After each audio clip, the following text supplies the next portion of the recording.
күзгү кандырып алып атам, депрессия болуп атам дебегени жакшы го, баягы бул маекке даярданып атканда ушинтип ойлондум да.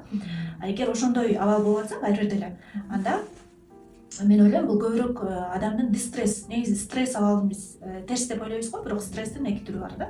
Бул дистресс, анан эустресс деп коет. Эустресс бул стресстин аябай жакшы формасы, дистресс терс формасы. Бирок ошол стресс абалына алып келген окуяны же стрессти биз жакшы формага алып кетебизби, же оң жагына буруп кетебизби, же сол жагына буруп кетебизби, бул адамдын өзүнүн көз каранды да.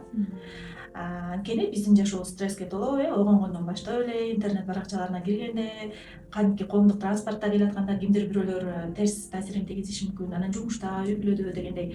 Бирок ошол окуяларды биз кандай кабылдайбыз, жашообузда кандай колдоно алабыз, көбүрөөк ошол стресске алып келген окуяны кандай чечмелесек бизге ошондой таасир этет да. Ошондуктан бул адамдын өзүнөн көбүрөөк көз каранды.